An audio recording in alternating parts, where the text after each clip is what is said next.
Hey everybody, I'm Ryan. And today is the first episode of a series where we analyze why some cards are banned. And we're going to start with something that's really near and dear to my heart, and that is Birthing Pod in Modern. Now, before we get into the specifics, the issue with cards like Birthing Pod is that they are made better by the cards that are put in the deck with it. Cards that tutor things out, or cards that are like the center part of combo pieces of things that aren't quite there, will always get better as more cards are printed. And in Birthing Pod's case, as you print more and more powerful creatures, as that power creep increases, Birthing Pod is just going to become a better card. The exception there is if the format gets really, really fast, or so powerful you don't have time to cast a card like Birthing Pod.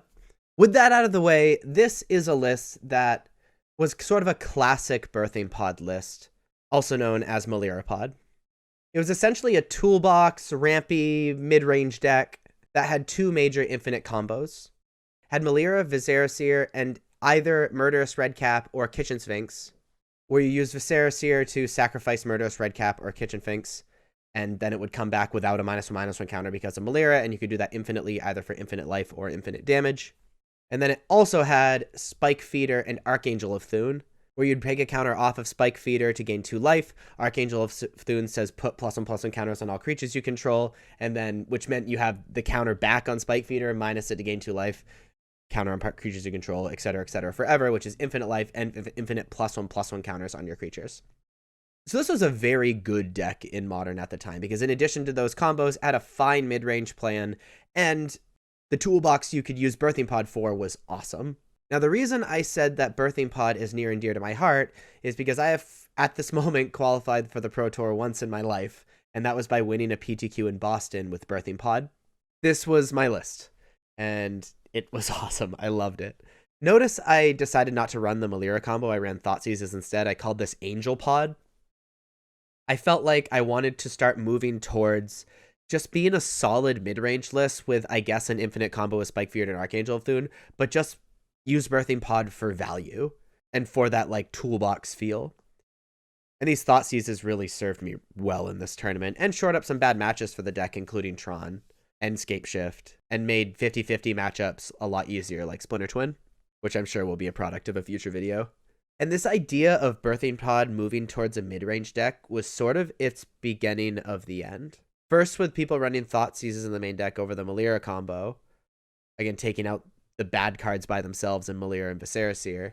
And then a card called Siege Rhino got printed in Khans of Tarkir, and people just stopped running the combos altogether and started slapping Siege Rhinos in Birthing Pod decks, and suddenly it became the best mid-range deck in the format, but also it was still able to use a toolbox and have an answer to everything at any given time if they had a Birthing Pod on the battlefield. Before Siege Rhino, if you got rid of Birthing Pod, it was just a medium to bad mid-range deck, and nothing unfair was going on. Now, even if they didn't see Birthing Pod, or you answered that Birthing Pod, they could still just beat you by casting Siege Rhinos and other great mid-range cards. And if they saw Birthing Pod, then the Kitchen Finks into Siege Rhino, next turn untap Birthing Pod, Kitchen Finks, sack Kitchen Finks into like Restoration Angel, bounce Siege Rhino, was just disgusting. And it was that movement from a toolbox combo deck in Melira and Archangel of Thune to just being a solid mid-range deck that finally was the nail in the coffin for Birthing Pod. Now, after these Horizon sets, though, it's kind of interesting. As a person that was formerly very good with Birthing Pod, I'm not sure if it would be played if it was unbanned now. With all of the Horizon sets that came out, Modern has become so precise and so fast. Combo and mid-range decks no longer play a card hoping to get value out of it the next turn. The cards have value in and of themselves. Even the setups do something when they enter the battlefield.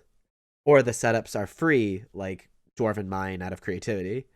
So I don't know if Modern would even want even a nut-out hand like a turn 2 or turn 3 Birthing Pod do nothing that turn pass. I don't know if that's strong enough for Modern anymore. Which I know contradicts the first thing I said in this video, which is as more cards are printed, Birthing Pod gets better. But I think Modern is beyond that. I think you would be buried after you cast Birthing Pod before you'd be able to start getting value out of it. don't get me wrong. If Birthing Pod gets unbanned, I'm going to do everything I can to make a sick pod collecting company deck. With all these Horizon sets that have been released, is Birthing Pod really that powerful? I don't think it deserves to remain in the ban list. Now, if you like videos like this where I talk about why cards are banned, please be sure to like and subscribe. Check me out on other social media, especially on stream on Twitch. Links are above me and in the description. Thank you so much for watching. I'll see you next time. Bye-bye.